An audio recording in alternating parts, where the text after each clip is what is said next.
example, okay? And the difference between this one and the first one is this one, the linear programming problem, is not given to you. You have to read the situation, and there's a lot to read. I know this is wordy. If you're wondering, I did not write this problem, okay? I'm not familiar with any of these supposed styles of books that are being talked about at this lovely Books Galore Incorporated business, okay? But this is a scenario that's like fits the general linear programming idea, where there's something here you're trying to minimize or maximize, subject to a bunch of constraints. And what you need to do first when you're reading the problem is figure out what are the things representing the decision variables and how many of them are there, because that's what dictates which method you can use, right? We only really graph when you have how many decision variables? 2.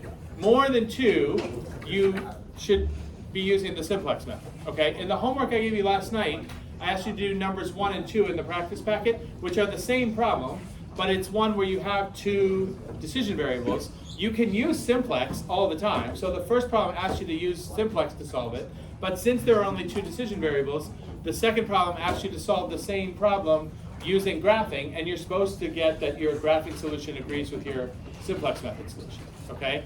Tonight, I'm gonna have you do the other 2 problems in that packet, numbers 3 and 4, which are straight simplex method problems. They each have at least 3, I think they both have 3 decision variables, okay? We're gonna go through this one though first as an example, and I wanna go through it sort of slowly and carefully to make sure if there's anything you're not understanding about the simplex method, which was just kind of dropped on you yesterday.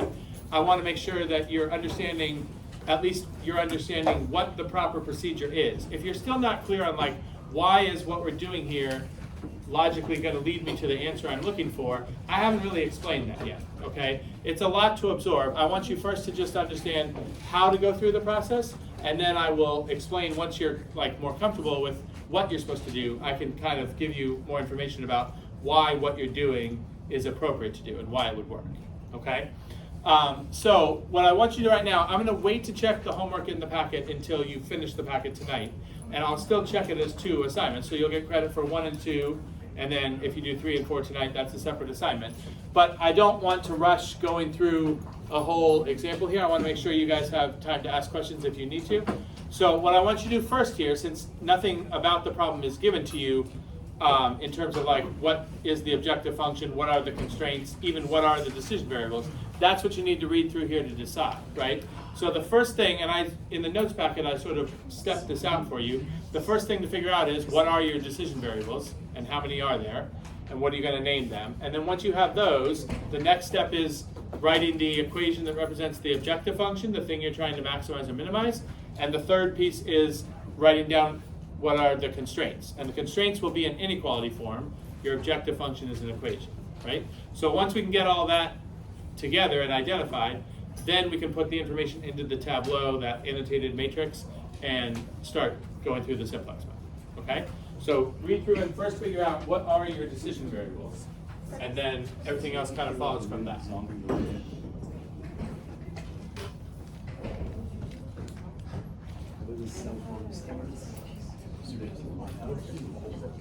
Did I check yesterday? Yes. Okay, that's great. Okay, all right.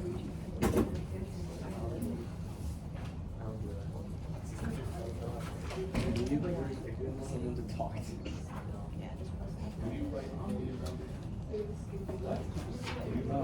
He was like,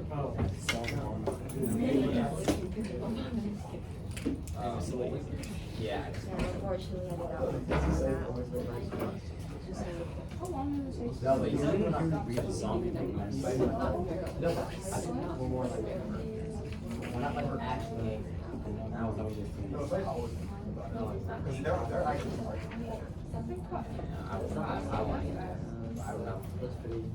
Come on, this we covered so much. Basically, not even in that. Yeah. And he didn't teach. And we didn't have a board, so we can't. That's true. We don't have things to board. Dispose of it. I don't know, bro. Frankly, I don't say. Actually, well. No, yeah, well, I don't. I'm just glad.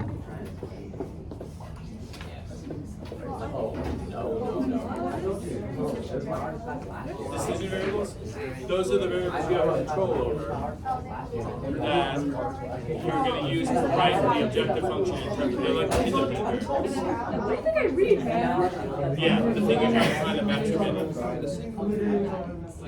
You don't need to. You can have, so it's, you're right, one constraint says minutes, one gives like hours, but the third constraint doesn't even give a time and read. So there's no rule that like all your constraints have to be consistent units, right? Yeah. The issue would have been like these rates, these are given in minutes per book, right? And then you have a minutes total. And then these other ones are given in hours per book, but then you have an hours total. So as long as those agree, you're fine. Guys,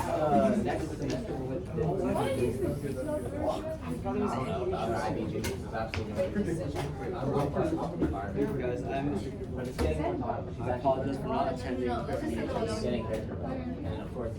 apologize for not showing up.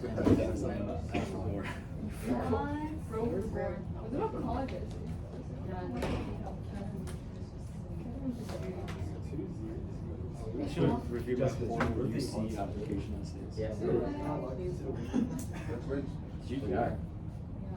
Oh, imagine. It is. 18. Okay. Ouch. I wrote about, like, I know we wrote about how honestly coding was great. That was a complete lie. IB was not a great You'll be shocked. You know the problem is that this is education opportunity. Yeah, I wrote about my extended essay and how it like. 17 in 1 month. Funny though. 17 in 1 month. Like, I completely lie because I did not have fun writing my extended essay. It did not change my like, educational like, trajectory. We have a lot of wins. It made you worse. That's because of Yeah. Ollie. Well, I really lied. I just made that shit Yeah, up. Ollie is also a very good coach. Yeah. Yeah. And that's he's not. I did something wrong, didn't I? Okay, so let's see if we're all starting off on the right foot here. The first thing is the decision variables. How many decision variables are we going to have? What do we think? 3. What do they represent? What about them? Like it's the books, right? What about the books? What is the variable actually representing? How many books you're going to produce, right? Okay, so I just named them in the order they appeared in the problem.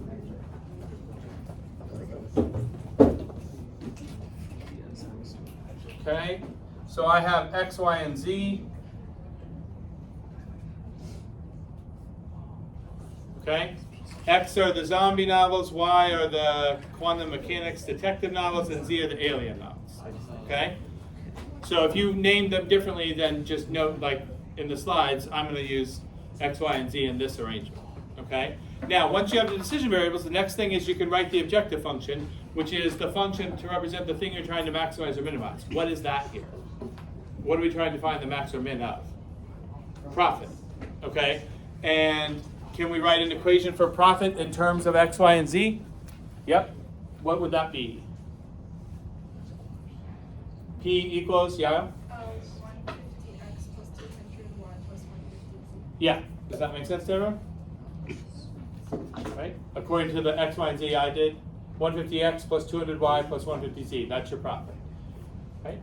Okay, now, subject to a bunch of constraints. How many constraints are described in this problem? 3, James, right. Okay, the first 2 are sort of related to each other because they both relate to what, like quantity. They're time related. The last one doesn't have anything to do with time, right? Now, some people got thrown off this morning with the first constraint. The time is related to minutes. It's like computer time, right? And the second one is related to editing time, which is in hours. You do not need to convert and have consistent units across because notice the third constraint doesn't even have to do with time, okay? The only issue is the rates that they're giving here, like how much computer time each type of book requires. So this thing here is in like minutes per book, right? For every zombie book, you need 4 minutes of computer time. So that's like minutes per book, right? And these other things are in minutes per book, and then you have a total that's in minutes. So if you're going to multiply minutes per book by number of books, you're going to get an amount of minutes, right? So that's fine. The other ones, the rates are in hours per book, but then your total amount is in hours. So as long as those agree, it doesn't matter that one constraint is based on minutes and another constraint is based on hours, okay? So can we write down an inequality that would represent the computer time constraint? What would the actual inequality be?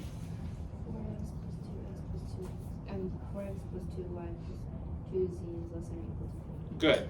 Okay, 4x plus 2y plus 2z can't be more than 40, less than or equal to 40, right? The second constraint, same idea, but it's based on the editing time in hours. What does that one look like, James? 2x plus 6y plus 4z is less than or equal to 24. Good. Okay, and then the last constraint has to do with the amount of books, right? It says, the marketing department says no more than 2/3 of the total can be the zombie romance novels. How do we write that in an inequality form? How do we say that? We get Sonia.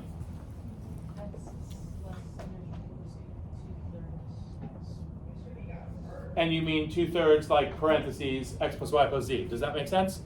X has to be less than or equal to 2/3 of the total, x plus y plus z. We okay there? Yeah. Okay.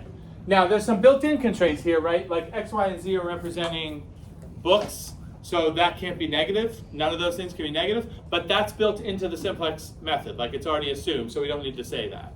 James? Could you do for the third constraint 1 minus x minus 2y minus 2z is less than or equal to 0?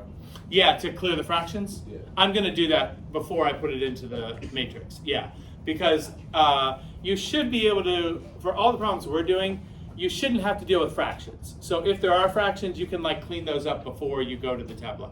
Okay? All right. Okay, so now we're going to set up what we need to get to the tableau. And the first thing is we have to convert the inequalities to equations. We did this yesterday, right, where you introduce these slack variables. So the first constraint was 4x plus 2y plus 2z is less than or equal to 40. We're going to introduce a new variable, s, which is the slack that makes up the difference between whatever 4x plus 2y plus 2z is and the actual total on the other side of 40. So if this was already equal to 40, then s would be 0. But since this is allowed to be less than or equal to 40, s is whatever is left over that you would need to add to 4x plus 2y plus 2z to get to exactly 40. So we do this for each one of the constraints, introduce a new slack variable. So the second constraint, I introduced t and did the same thing. So 2x plus 6y plus 4z plus t equals 24, instead of without the t is less than or equal to 24. And then the third one, this is where I did what James was talking about.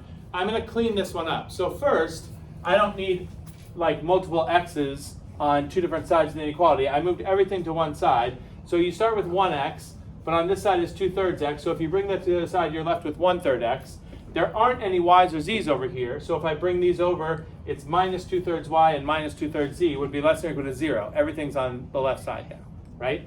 Then, I didn't show this on the slide, but here is where I got rid of the fractions. I can just multiply this whole inequality by 3. And since I'm multiplying by 3, nothing happens to the inequality sign because it's positive 3. So that would be x minus 2y minus 2z is less than or equal to 0. And then I introduced the slack variable u and said x minus 2y minus 2z plus the u would be exactly equal to 0. Does that make sense? And that's the form of the constraint that I'm going to use in the tableau. With some of these equations, like you could divide the whole equation by 2. Can you do that and then put in the slack variable? Sure, you could do that too. And yeah, you could do it before, so you don't have to carry that coefficient here. You want to try not to have fractions in there.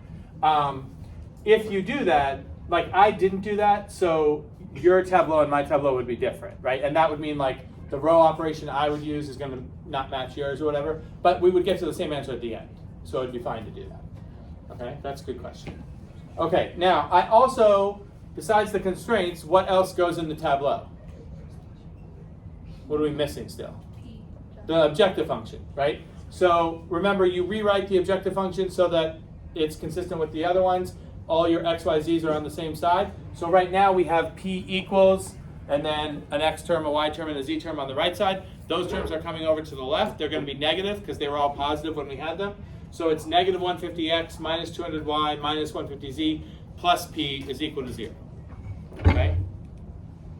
And then those four equations, the converted inequalities and the objective function, those are going to be the rows in my tableau. The tableau is really just like an annotated matrix, right? It's going to have 4 rows, 1 for each equation. How many columns are we going to end up with? What's the total number of columns we're going to have here? It's mostly based on how many variables we have. How many do we have? We've got the original 3 decisions, we got 3 slacks, and we have 1 for the objective function. So that's a total of 7. But the number of columns will actually be 1 more because we need a column for the right side, right? The stuff that's on the other side of the equal sign. So you're going to have a 4 by 8 matrix here. And remember, I just have some labels and some lines to separate stuff. The labels here are saying what column which variable each column represents. The vertical line is where the equal sign would go, so I just have 1 column of numbers to the right of the vertical line. And the other horizontal line down here, this one just separates the labels from the rest of the matrix. This one is separating the constraints from the objective equation. And remember, the objective equation, that bottom row, the reason we separate that is that's the one you keep looking at to see if you need to keep doing the pivoting process, which is what we're about to do. Okay? All right, once we get to this, you want to make sure you're understanding the way we look at the variables once they're in the tableau. We're not really worried about which ones are slack and which ones are decision and which one's the objective. Now we just have like 2 categories of variables, basic and non-basic. And the basic ones are the ones that look like identity matrix columns, where you just have 1 non-zero entry in the column. Now, right now, those columns actually exactly resemble the identity matrix because the 1 entry that's not a 0 is a 1.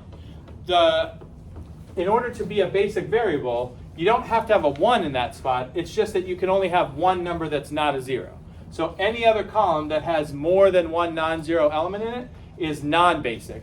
And the basic ones only have a single non-zero element in them.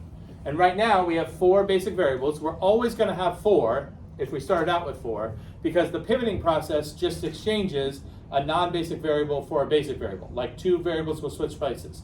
So the number of non-basic and basic from one stage to the next is always going to stay the same. In this case, we're going to have 4 basic and 3 non-basic at every stage. It's just which ones are basic and which ones are non-basic switches as we go through the pivoting process. Okay?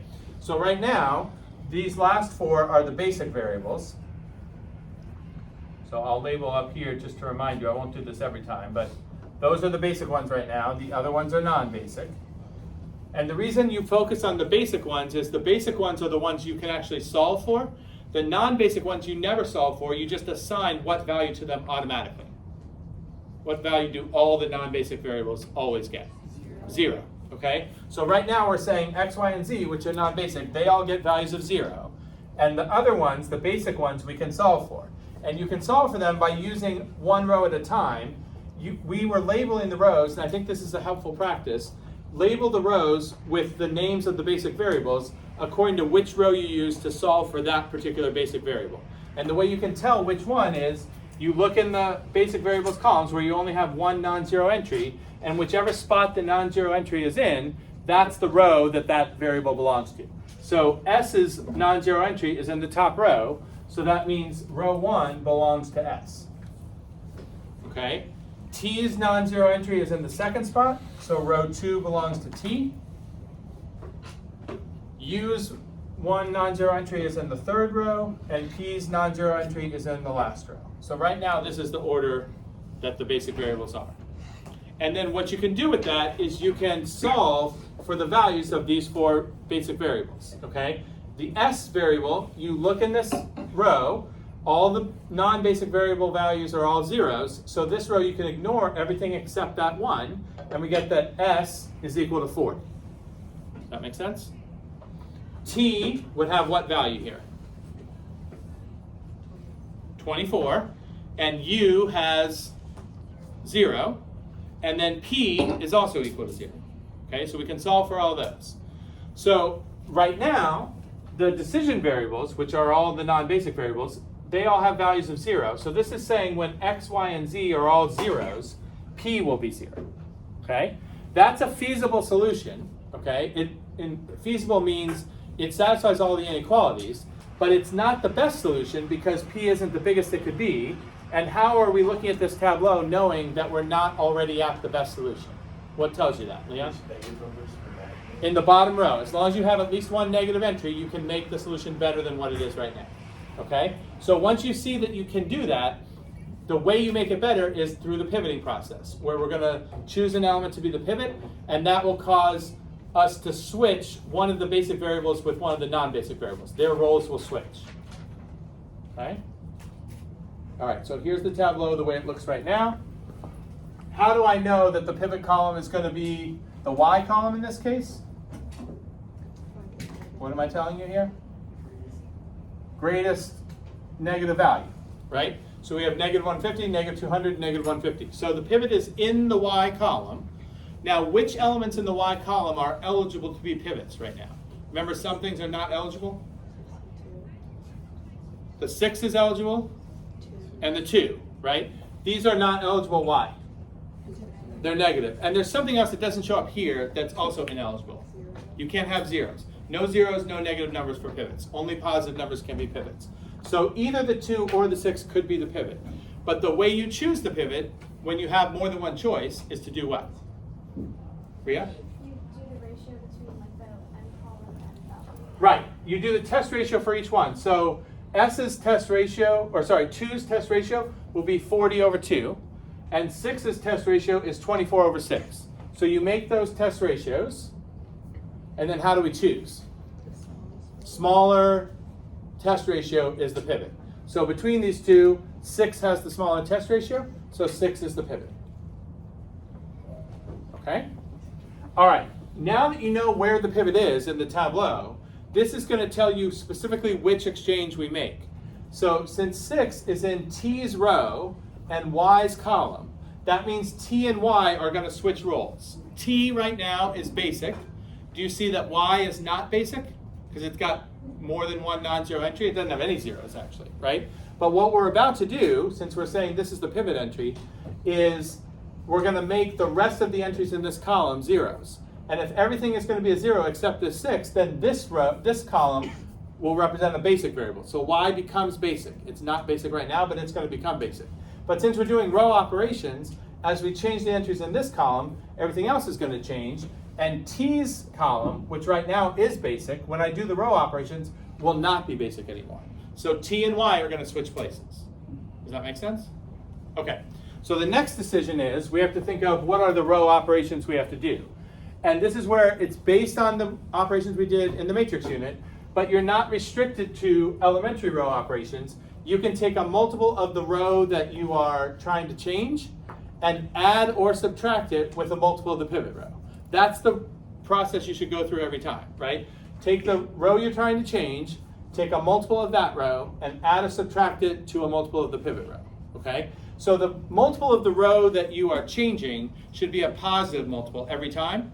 And what decides whether you add or subtract is whether the signs of the two numbers are already in agreement or if they're different. If they agree like this, you're going to subtract a multiple of the pivot row. If they're already different, like these two are, you would add the multiples of the two rows together. Does that make sense? Okay. So what's the multiple of row 1 that I would want to subtract from a multiple of row 2 to get a 0 where the 2 is? I want 3. I want 3 of row 1 minus row 2 to be the new row 1. Does that make sense? So that's my operation for the top row. 3 row 1s minus row 2 becomes the new row 1. We don't change row 2. That's where the pivot is. But we have to change both rows 3 and 4. So row 3, to change that, it's almost the same, except since the negative sign is already here, I take 3 of row 3 and add it to row 2, because I already have opposite signs here. And that's my new row 3. And then for row 4, where I have a negative 200 here and a 6 here, do you see what you're going for here is like least common multiple, right? You could multiply this by 6 and this by 200, right? But you don't have to do that. Like the easiest thing to do here would be to get both of these to be 600s, right? So I can take 3 times row 4 and 100 times row 2, and then they're both 600s and they're opposites, so I add them together to get the new row 4. Does that make sense? That's going to give you zeros in all the places you need. All right? Now, if you're working ahead of me, you can check answers with what I put up as the new tableau here. But if you haven't done it yet, you're going to have plenty of practice with this. This is like the tedious part of the simplex method, right? You'll have to do a bunch of this on your own tonight. So if you want to break from this right now, you can copy my results here. Notice row 2 is the only row in the tableau that stayed the same. I have a new row 1, a new row 3, and a new row 4. Okay? And now that you're looking at those columns, if you look at the columns you have now, if we move left to right, can you read off which variables are now the basic variables? Starting from the left, like x is not, right? Which is your first basic variable? Y is, because it's only got one non-zero entry. What's the next one? S, and then U, and then P. Those are the 4. You should always have 4, right? Now, in terms of labeling the rows, which of your basic variables has its non-zero element at the top? S, right? This one has the non-zero entry at the top. So row 1 is still S. Notice that's the same as what we had up here, right? Remember, we're supposed to be switching T with Y. So T was the second row. Now T is not basic, right? But the basic variable that has the non-zero entry in the second spot is now Y. So Y took the place of T. If you know what you're doing with the pivot, you know that's going to happen. Okay? All right, which basic variable has the non-zero entry in the third spot? U. And which one has it in the last spot? Still P. So these are the same. Notice the only difference here is T got replaced by Y. Okay? In the notes yesterday, I was saying this would be like T is the leaving variable and Y is the entering variable. T left the basic set, Y entered it. Okay? So now these are the 4 that you would solve for. So the top row is used to solve for S. Remember, you can ignore all the non-basic variables. They all have values of 0. So in this row, you can ignore everything except the S column. So we have 3S equals 96, which means S should be 3S is 96, so S is 32. Okay. How about Y? What's the value of Y? Use the second row. You can ignore everything except the Y column in the far right. Y is 4. 6Y is 24, so Y is 4. Okay. U is 8. 3U is 24, so U is 8. And P, the very bottom row, 3P is 2400, so P is 800. Okay, notice a couple of things here. P is 800. What was P originally? 0. So we did what we're trying to do. We increased the value of P, okay? Now, the only decision variable that we solved for here was Y, right? So Y came out to be 6. Y came out to be 4. 6Y is 24, so Y is 4.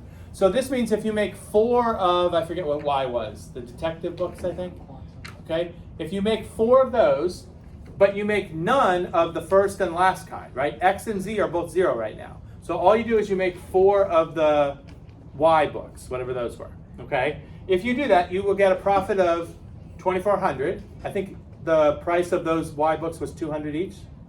So, sorry, I said 2,400. You'll get 800, right? 800 is the value of P, okay?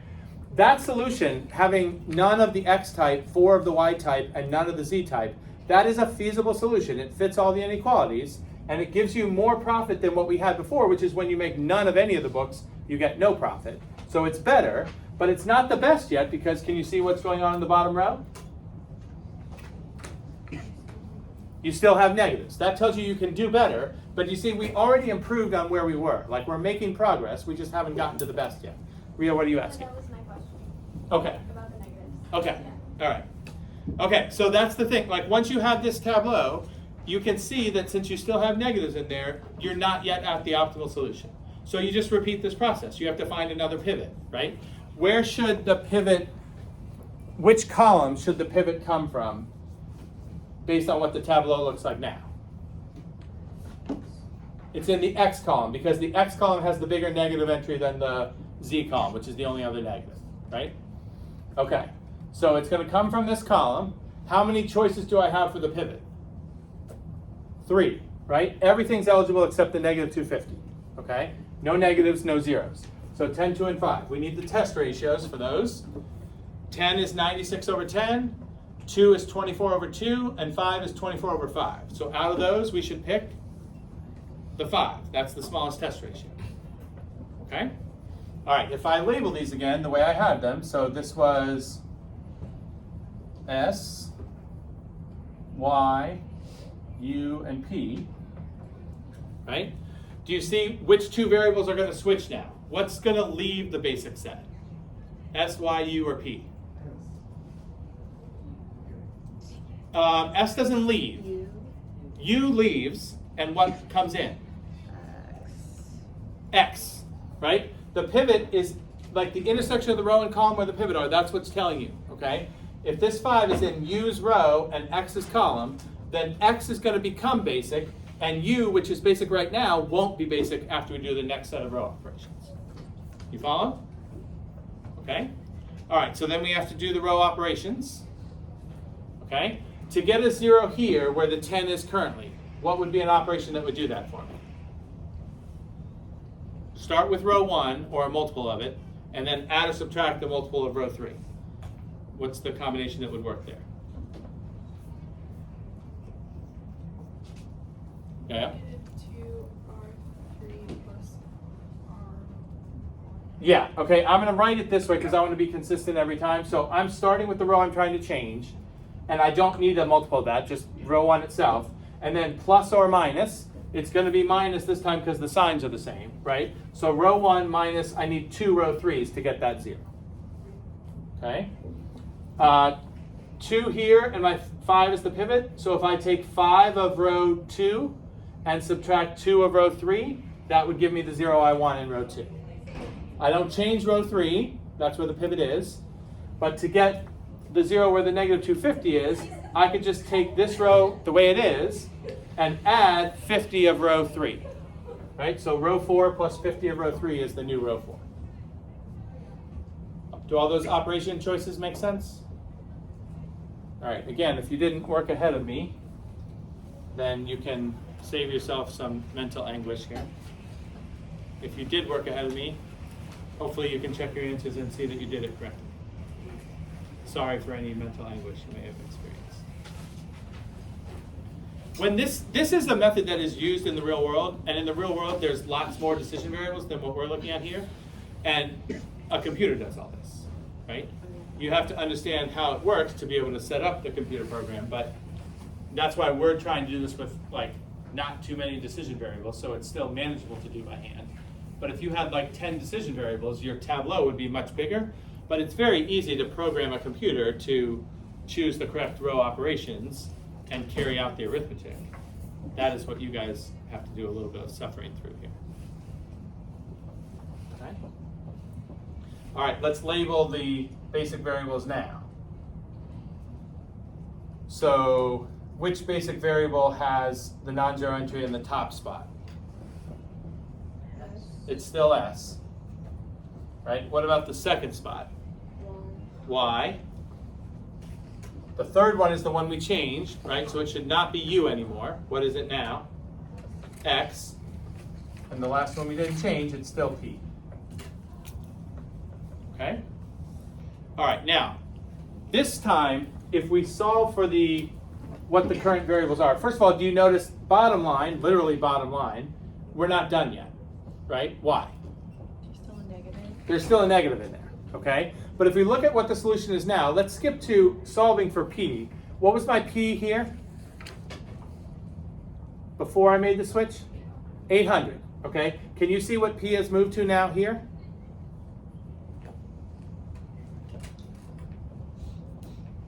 You can use the bottom row to solve for P, right? You can ignore everything except the P column and the column on the right. So you end up with 3P equals 3,600. So what's P?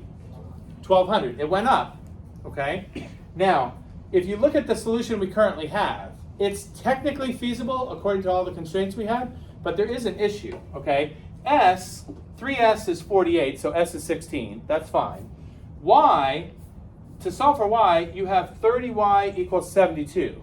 So technically, what is Y equal to? 72 over 30, okay? That is how many books of detective style, I think. I keep forgetting what they are. But you would be asking the company to make 72 over 30, like 2 point something number of that kind of books. That's gonna be difficult for them to carry out, right? I guess you could make a book that's like not finished already, okay? I don't know that people would still pay $150 or whatever it is for that, okay? So this is, it's a feasible solution in that all of our constraints would be satisfied, but it doesn't really make sense because we have an implied constraint here that X, Y, and Z, because they're numbers of books, would need to be integers, okay? There is a version of linear programming called integer programming, which builds in that constraint that like you can't accept any answers unless they're integers. And you can see there are plenty of practical problems where like that might be a reasonable thing to do, okay? In our problem, we didn't build in that constraint. That's why it's not showing up as an error here. It still counts as a feasible solution because all of our constraints about the time being used and the amount of books and all that is still going to be satisfied by this solution. But this wouldn't work as a final solution. In our problem, we're not done yet, and when we get to the final solution, it will just turn out to be an integer solution, okay? But in some, that's because this problem's been carefully chosen. In other situations, you might not have that automatically, and you'd have to use this method called integer programming to get the solution you want rather than linear programming. That's not something we're going to talk about. It's much more complicated, actually, to do integer programming than it is to do linear programming, but they're related techniques. If you guys ever take a course where you learn about linear programming, you're probably also going to learn about integer programming at the same time, but you have to understand how linear programming works first before you can deal with integer programming. But for our purposes, we don't have to worry about that. This will just work out at the end. This is not an issue yet because we know this is not our final solution. Okay? All right, so we're going to do one more pivot here. The pivot this time has to come from where? Which column? Z, that's the only one with a negative entry, so the pivot's got to be in that column. What are the eligible pivot choices? 6 or 24. Okay, so we do the two test ratios. 48 over 6, which is 8, and 72 over 24, which is only 3. Therefore, the pivot is 24. Okay, I'll label these again. Right now, it's what we said before. So this is S. Oops. S, Y, X, and P. Okay? But since 24 is in Y's row, Y's going out. Okay? We just had put Y in, but now it's going out. What's going to replace it? Z. Okay? Z is coming in, Y is going out. Okay? Row operations. Here's the 3. The first two are probably obvious, right? 4 times row 1 would give me 24, then I subtract row 2. That'll give me the 0 where I want in row 1. I don't change row 2. Row 3, I just need 12 of row 3 added to row 2 to get the 0 in row 3. This one might be hard for you to notice that how I got this. Again, I'm just doing like least common multiples here, right? I'm looking for, if I least common multiple, I'll take the bigger number, look at multiples of that until I get one that's also a multiple of this. You don't have to go that far with 150. 150 is not a multiple of 24, neither is 300, neither is 450, but 600 is a multiple of 24, right? So if you do 4 of these, you're at negative 600, and you need 25 of those to get positive 600. So that's where this comes from. Everybody okay there? All right, again, I'll save you the arithmetic. Look at this glorious bottom line. What do you see? What do you not see? Negatives. Ah, okay. So we're at the best possible solution, okay? If you want to skip to the end, which is asking the question like, what's the biggest profit we can get? Which row would we use to solve for P here? The last one. P's non-zero element is still in the bottom, right? So we would use this row. So how do I solve for P? 12P equals 16,200. I think that goes nicely. 16,200 divided by 12, I think is still a whole number. You have it? I'll label these while you're copying. This is S. This is Z now. This is X. And this is P. Okay? So 12P is 16,200. That means P is 1350? 1350? Okay? So that's the biggest profit. Now, what you need to tell the company is how many of the books are they supposed to make to get the 1350 profit. That's the biggest you can get, right? Can you see from how I labeled these? One of the types of books, you're not going to make any of the books. Can you see? Which decision variable is not basic right now? Y, right? Y doesn't have only one non-zero entry in it. All non-basic variables automatically get a value of 0. So you shouldn't make any of whatever type Y was, okay? But X and Z are basic. We can solve for them, right? You use the second row to solve for Z. So ignore everything here except the 24. 24Z equals 72. Therefore, Z is 3. And use the third row to solve for X. 60X equals 360. So X should be 6. So you make 6 of the first type, none of the second type, 3 of the third type. Okay? If you do that, you will have 1350 in profit, and this shows you cannot do better than that. And 6 of the first, none of the second, and 3 of the third satisfy all of your other constraints. Okay? I have that here. Here's how we solve for all those variables that I just showed you. Now, there was also a basic variable S, right? 12S is 120, so S is 10. That's a slack variable. That's not important to tell the company, okay? But I'll show you where that fits in. If we check our answers here, here was the original problem. Okay, we got 6 for X, 0 for Y, and 3 for Z is the optimal solution. If you plug in 6 for X, 0 for Y, and 3 for Z into the profit equation, you get the 1350 we said you were going to get. Okay? If you check the constraints, 6 for X, 0 for Y, 3 for Z, the first one, 4 times X plus 2 times Y plus 2 times Z comes out to 30. We said that could be less than or equal to 40. Do you remember the slack variable S we solved for? What was its value? 10. 10 is the difference between these. That's why we got an S of 10. The other two slack variables, T and U, were non-basic. They had a value of 0. That's because your second and third constraints, when you choose 6, 0, and 3, the second constraint comes out to 24, which is the highest you could be. There's no slack there. And the third one about the one type being not more than 2/3 of the total, that comes out to, it is exactly 2/3 of the total. So there's no slack there either. Okay? That's where that comes from. Okay? So that's one of these problems completely solved for. All right? Now I want you to do number 3 and 4 tonight, doing the simplex method yourself. Follow this as a guide for how to do it and see if it's making sense to you as you work through it. Back one? This one? We can go for one, okay? Did you get what you need? No, Go forward. One.